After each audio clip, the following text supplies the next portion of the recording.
অমৃতের পুত্র, কি মধুর ও আশার নাম। হে ভ্রাতৃগণ, এই মধুর নামে আমি তোমাদেরকে সম্বোধন করতে চাই। তোমরা অমৃতের অধিকারী।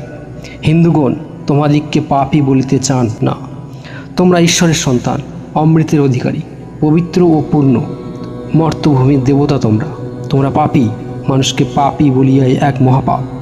মানবের যথার্থ স্বরূপের উপর ইহা মিথ্যা কলঙ্ক। ওঠো, এসো, হিংসা স্বরূপ হইয়া তোমরা নিজেদের মেষতুল্য মনে করিতেছ। ভ্রম জ্ঞান দূর করিয়ে দাও। তোমরা অমর আত্মা, মুক্ত আত্মা, চির আনন্দময়। তোমরা জড় নও, তোমরা দেহ নও। জড় তোমাদের দাস, তোমরা জড়ের দাস নও। এমনকি এই জগৎ, এই দেহ ও মন কুসংস্কার রাশি মাত্র। তোমরা অনন্ত আত্মা। আকাশের মিটমিট করা তারাগুলি দ্বারা তুমি প্রতারিত হইবে, সেটা লজ্জার কথা। দিবাত্মা তোমরা। মিটমিট করা ক্ষীণলোক নক্ষত্রগুলি তাহাদের অস্তিত্বের জন্য তোমারই কাছে ঋণী।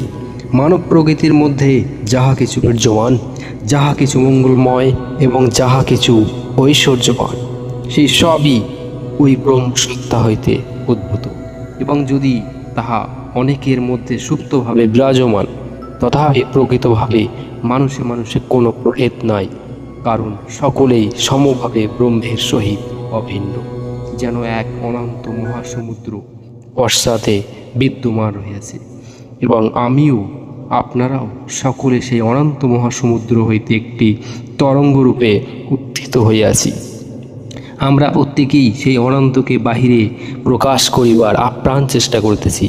সুতরাং সুপ্ত সম্ভাবনার দিক হইতে দেখিতে গেলে সেই সচ্চিত ও আনন্দময় মহাসাগরের সহিত আমরা স্বভাবত অভিন্ন।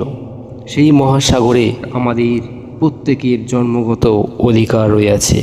আমাদের পরস্পরের মধ্যে যে পার্থক্য, তাহা সেই ঐশী সম্ভাবনাকে প্রকাশ করিবার তারতম্য দারুণ ঘটিয়াছে। আত্মার এই অনন্ত শক্তি যখন জড়বস্তুর উপরে পড়ে, তখন জাগতিক উন্নতি হয়।